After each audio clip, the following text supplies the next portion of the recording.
किसका पुण्य बड़ा। मिथिलावती नाम की एक नगरी थी। उसमें गुंधिप नाम का राजा राज करता था। उसकी सेवा करने के लिए दूर देश से एक राजकुमार आया। वह बराबर कोशिश करता रहा, लेकिन राजा से उनकी भेंट न हुई।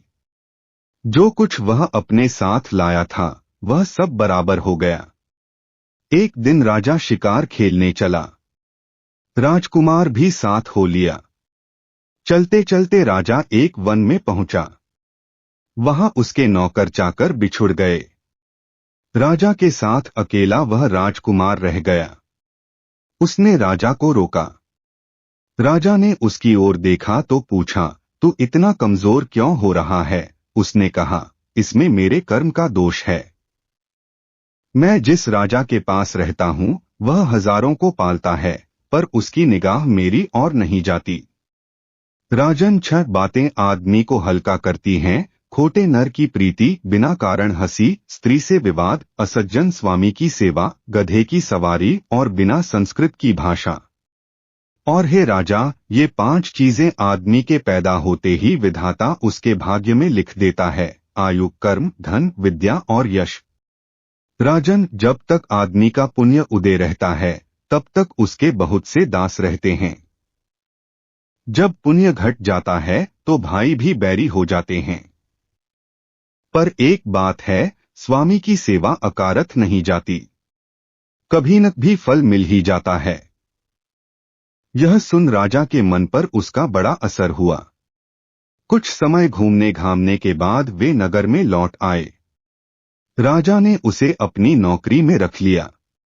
उसे बढ़िया बढ़िया कपड़े और गहने दिए।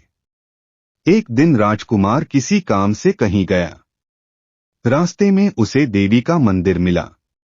उसने अंदर जाकर देवी की पूजा की। जब वह बाहर निकला तो देखता क्या है, उसके पीछे एक सुंदर स्त्री चली आ रही है। राजकुमार उसे देखते ही उसकी ओर आकर्षित हो गया। स्त्री ने कहा, पहले तुम कुंड में स्नान कराओ, फिर जो कहोगे सो करूंगी। इतना सुनकर राजकुमार कपड़े उतारकर जैसे ही कुंड में घुसा और गोता लगाया कि अपने नगर में पहुंच गया। उसने जाकर राजा को सारा हाल कह सुनाया। राजा ने कहा, यह अचरज मुझे भी दिखाओ। दोनों घोड़ों पर सवार होकर देवी के मंदिर पर आए। अंदर जाकर दर्शन किए और जैसे ही बाहर निकले कि वह स्त्री प्रकट हो गई। राजा को देखते ही बोली, महाराज, मैं आपके रूप पर मुग्ध हूं। आप जो कहेंगे वही करूंगी। राजा ने कहा, ऐसी बात है तो तू मेरे इस सेवक से विवाह कर ले। स्त्री बोली, यह नहीं होने का, मैं तो तुम्हें चाहती हूं। राजा ने कहा, सज्जन लोग जो कहते हैं उसे निभाते हैं। तुम अपने वचन का पालन करो। इसके बाद राजा ने उसका विवाह अपने सेवक से करा दिया। इतना कहकर बेताल बोला, हे राजन, यह बताओ कि राजा और सेवक दोनों में से किसका काम बड़ा हुआ। राजा ने कहा, नौकर का। बेताल ने पूछा, सो कैसे। राजा बोला, उपकार करना राजा का तो धर्म ही था, इसलिए उसके उपकार करने में कोई खास बात नहीं हुई। लेकिन जिसका धर्म नहीं था उसने उपकार किया तो उसका काम बढ़कर हुआ।